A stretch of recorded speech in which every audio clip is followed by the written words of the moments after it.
आइए, स्वागत है आप सभी का कोसी मैथमेटिक्स में। यह यहाँ जो है गणित की कुछ सिलेबस के बारे में चर्चा करेंगे। और ये नवोदय वाले के लिए स्पेशल है। नवोदय का जितना भी स्टूडेंट है यहाँ से सभी को हेल्प मिलेगा। और नवोदय में अभी जो है लगभग 80 क्वेश्चन आता है, जो कि कुल 100 मार्क का क्वेश्चन रहता है। तो कहाँ कहाँ से किस किस टॉपिक से रहता है क्वेश्चन, आइए इस सभी के बारे में जो है पहले जानकारी ले लेते हैं, उसके बाद जो है सिलेबस को देखेंगे। तो नवोदय में टोटल 100 मार्क्स का क्वेश्चन रहता है। 100 मार्क्स का क्वेश्चन रहता है और नंबर ऑफ क्वेश्चन रहता है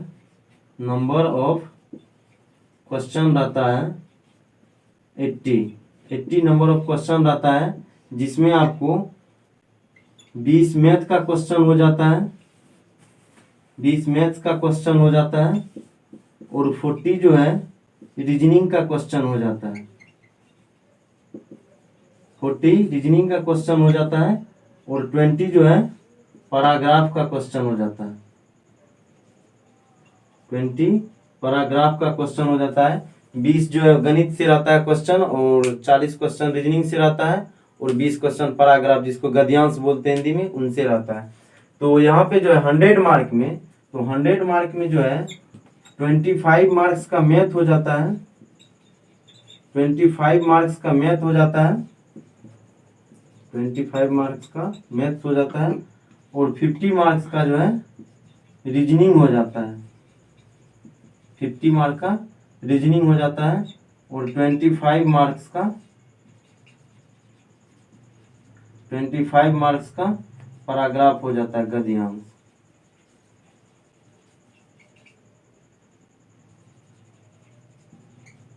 पैराग्राफ हो जाता है 25 मार्क का गद्यांश। तो इसमें आप लोगों को जितना भी है सभी के बारे में सभी को पढ़ाएंगे, रीजनिंग भी, मैथ्स भी और पैराग्राफ भी पढ़ाएंगे। तो इसमें जो है सबसे पहले मैथ को स्टार्ट करेंगे, उसके बाद जो है रीजनिंग को, तब पैराग्राफ को, ये तीनों को जो है स्टार्ट करेंगे। तो आइए इसका जो है कुछ सिलेबस है मैथ का, जो कि आप लोग को समझा देते हैं कि ताकि कहाँ कहाँ से क्वेश्चन आता है नवोदय में मैथ्स में। तो इसमें जो है इसका पहला टॉपिक हो जाता है नंबर सिस्टम। इसका जो पहला टॉपिक हो जाता है नंबर सिस्टम, इससे जो है प्रत्येक साल जो है 3 से 4 क्वेश्चन आ जाता है। 3 से 4 क्वेश्चन सबसे ज्यादा अभी इसी से आता है, नंबर सिस्टम से 3-4 क्वेश्चन आ जाता है। और उसके बाद जो ये डिविजिबिलिटी, विभाज्यता, इसमें विभाज्यता का नियम और जितना भी क्वेश्चन है विभाज्यता से लेकर के, इसमें भी लगभग 2 से 3 क्वेश्चन आ जाता है। और उसके बाद एलसीएम एंड एचसीएफ, जिसको हिंदी में लॉसो और मोसो बोलते हैं, इससे भी एक क्वेश्चन आ जाता है। कभी आता है कभी नहीं आता है, लेकिन क्वेश्चन आता है इससे भी। और उसके बाद है सिंप्लीफिकेशन, तो इससे भी जो है मिनिमम एक क्वेश्चन, मैक्सिमम 2 क्वेश्चन आ जाता है। तो कभी आता है क्वेश्चन इससे भी, कभी नहीं आता है, एक अल्टरनेट टाइप में आता है, एक साल दिया, एक साल अगले साल नहीं दिया, एक साल दिया अगले साल नहीं दिया, इस टाइप से रहता है। और आ गया सिंपल फ्रैक्शन, जिसको बोलते हैं सरल भिन्न। सिंपल फ्रैक्शन, सरल भिन्न से, इससे भी जो है 2 या 3 क्वेश्चन आता ही रहता है। तो इससे जो है अभी, इससे पिछले साल में नहीं आया क्वेश्चन, लेकिन इससे लगातार साल में आता है क्वेश्चन इससे। और उसके बाद है डेसिमल फ्रैक्शन, दशमलव भिन्न। इससे भी लगभग 2-3 क्वेश्चन आते ही रहता है। कभी किसी से आएगा, किसी से नहीं आएगा, कभी सिंपल फ्रैक्शन से दे देगा तो डेसिमल फ्रैक्शन से नहीं देगा, इस टाइप से इसमें आता है क्वेश्चन। और उसके बाद है स्क्वायर एंड स्क्वायर रूट, वर्ग एवं वर्गमूल। वर्ग एवं वर्गमूल से भी जो है क्वेश्चन, 1 या 2 क्वेश्चन आता है। तो इसको भी देखेंगे। उसके बाद है एवरेज, औसत, इससे भी मिनिमम 1 क्वेश्चन, मैक्सिमम 2 क्वेश्चन आ ही जाता है। परसेंटेज से तो 2 से 3 क्वेश्चन आता है, ये परसेंटेज में, परसेंटेज हो गया। उसके बाद इनेट्री मेथड से, इससे 1 क्वेश्चन आता है, वो भी अल्टरनेट में, कभी आया तो नहीं आया, कभी आया तो नहीं आया, इस टाइप से रहता है। उसके बाद रेशियो एंड प्रोपोर्शन, इससे भी 1 क्वेश्चन आता है, रेशियो एंड प्रोपोर्शन से भी 1 क्वेश्चन आता है। उसके बाद आइए, उसके बाद हो गया प्रॉफिट एंड लॉस, लाभ और हानि। इससे भी जो है लगभग 2 से 3 क्वेश्चन आ ही जाता है, प्रत्येक साल आ जाता है, 2 या 3, मिनिमम 2 मैक्सिमम 3 क्वेश्चन आ जाता है।